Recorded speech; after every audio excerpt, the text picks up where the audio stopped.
Lads, some 2021 examcraft going on here, alright? This question, yeah, they sort of turned it upside down, which is weird.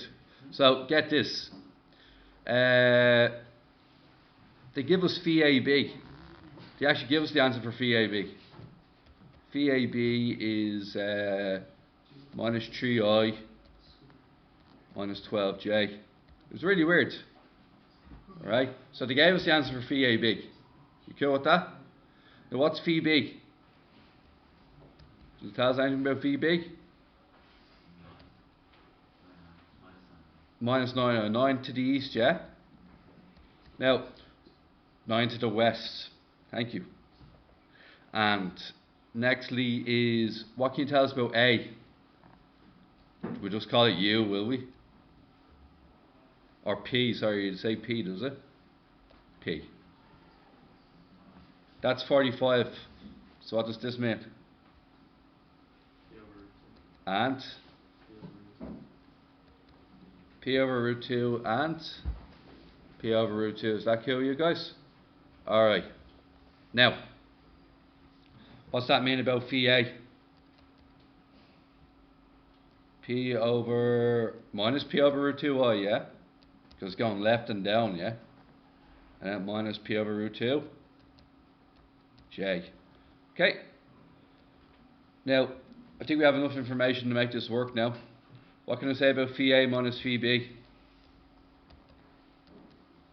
Equals this here, doesn't it? So, VA is minus P over root 2 minus VB is plus 9 I, and then what? Equals what?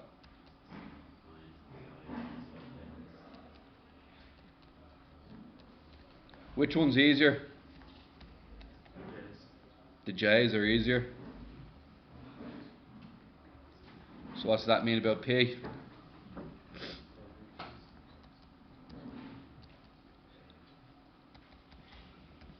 It's trying to be too smart for itself, isn't it? It's really trying to be too smart for its own good.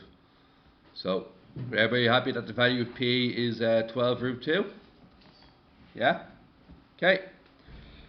How far is car A from the intersection when the cars are nearest to each other? Give your answer correct to the nearest meter. Okay.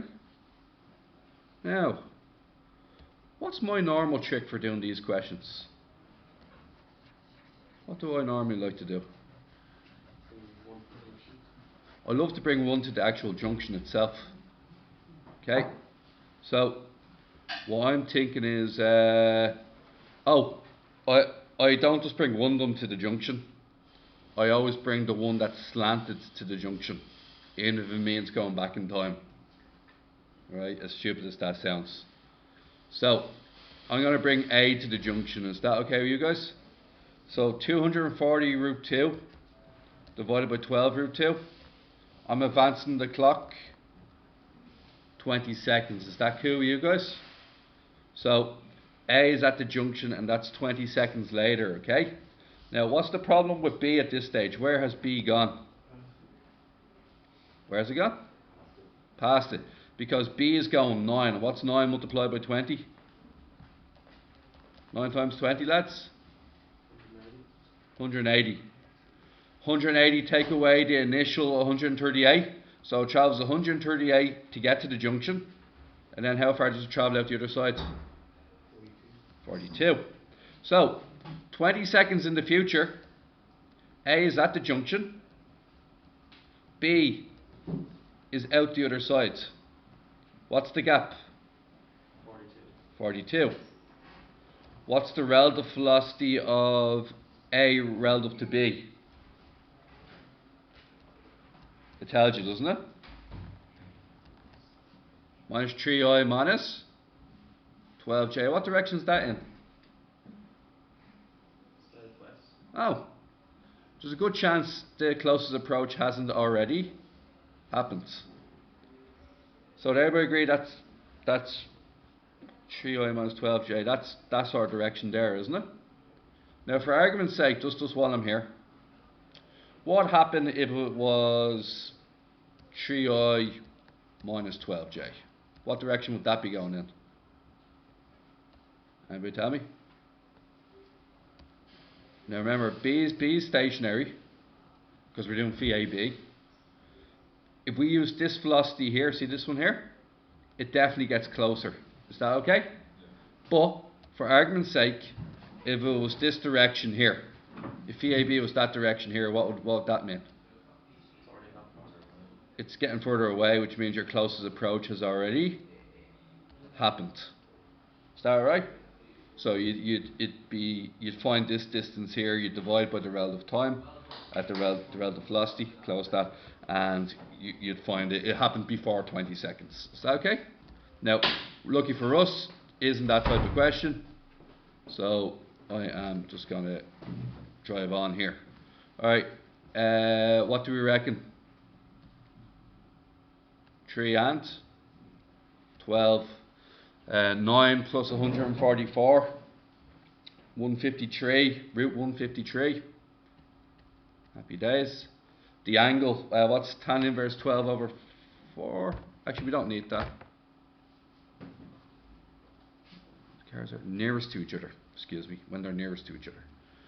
Do we want the d value here, guys? Do we want the d value? Does it ask for the closest approach? No, but it does want to know what. It wants to know how long this is, because we need to find the time it takes. Okay, we're currently at 20 seconds in the future, and the closest approach still hasn't taken place yet. I'd like to know the distance x. This tells me how far A has to move relative to B to get to the closest approach. Is that okay? So they're not at their closest approach yet. A is moving relative to B because B is stationary, and we need to find out what is the distance to go here to here. Is that okay with you guys? And long behold, for argument's sake, this is angle M.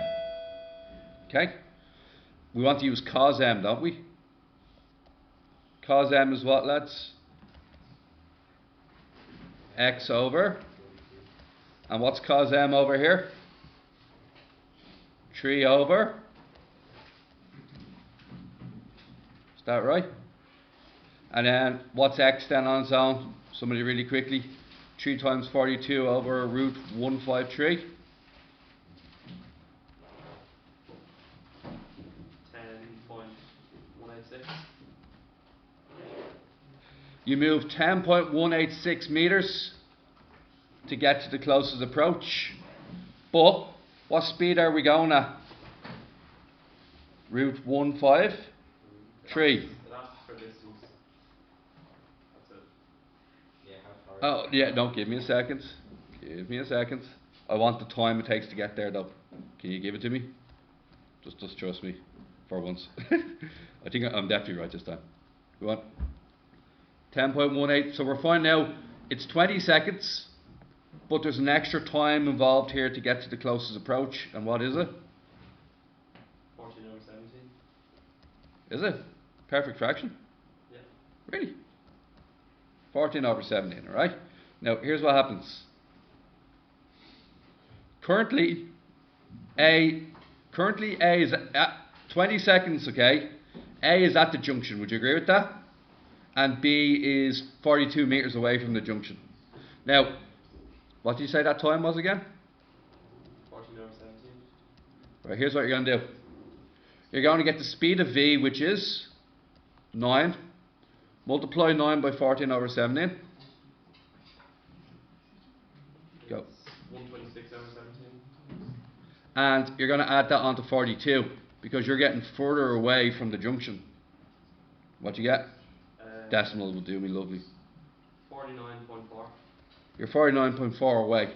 Okay, A is at the junction, but now it's going to move for 14 over 17 seconds, and its speed was 12 root 2. So it's going to be 12 root 2 multiplied by 14 over 17. Once again, give it to me in decimals would be lovely. 13.98. There you go. One of them is 49.4 metres away, the other one was 13.98 metres away. Alright lads, for the next day, if you see any, do a couple of projectiles, and particularly the bouncy questions, you know, the ones where you bounce them downhill.